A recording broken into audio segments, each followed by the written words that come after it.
வணக்கம். ஹலோ நம்ம குடும்பம். இன்னைக்கு நம்ம பார்க்கறது ஒரு அத்தி செடியை பார்க்குறோம். இது பாருங்க, சின்ன செடி தான், சின்ன தொட்டியில தான் ஒரு நர்சரியிலேருந்து வாங்கி வச்சோம். ஒரு 5 months இருக்கும். ஃபஸ்ட்டு நல்லா வளர்ந்துட்டே இருந்தது. அதுக்கப்புறம் பார்த்தீங்கன்னா அழகாக காய்கள் வர ஆரம்பிச்சிடுச்சு. இப்போ பாருங்க, ஒரு இலைக்கிட்டையும் ஒரு காய் அழகாக காய்ச்சிருக்கு. இது சீக்கிரமாக வேற வளர்ந்துடுது. இது பார்த்திங்கன்னா, இதோட ஹெல்த் பெனிஃபிட்ஸ்ன்னு பார்த்தீங்கன்னா, இதில் ஃபைபர் கண்டென்ட் ஜாஸ்தியாக இருக்கிறதுனால இது டைஜஷனுக்கும் மற்றும் நம்ம கான்ஸ்டிபேஷன் ஏற்படாமல் தடுக்கிறதுக்கும் இது உதவுது.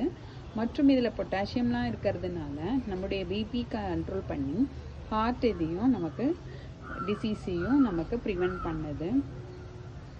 மற்றபடி இதில் நிறைய மெக்னீஷியம் மற்ற இதுவும் இருக்குது, விட்டமின்ஸும் இருக்கிறது, நமக்கு ஜென்ரல் ஹெல்த்துக்கும் யூஸ் ஆகுது. ஸோ நீங்களும் இந்த மாதிரி ஒரு அத்தி செடியை சின்னதாக நீங்கள் இது ஹைப்ரிட் வெரைட்டி நம்ம ஸ்ட்ரீட் சைட்லாம் பார்த்துருப்போம். அது நாட்டு வெரைட்டி நல்ல பெரிய மரமாக கொத்தாக காய்ச்சிட்ருக்கும் சின்னது. பட் இது இப்போ நம்ம வீடுகள்லேயே தொட்டிகள்லேயே நம்ம வளர்த்தோன்னா நம்ம வீட்டுக்கு தேவையான அத்தி பழத்தை நாம்ளாவே ஆர்கானிக்காக நம்ம உண்டாக்கிக்கலாம். நீங்களும் இந்த மாதிரி ஒரு நர்சரியிலேருந்து செடியை வாங்கி வளர்க்கணுன்ட்டு உங்களை நான் கேட்டுக்கிறேன். நன்றி.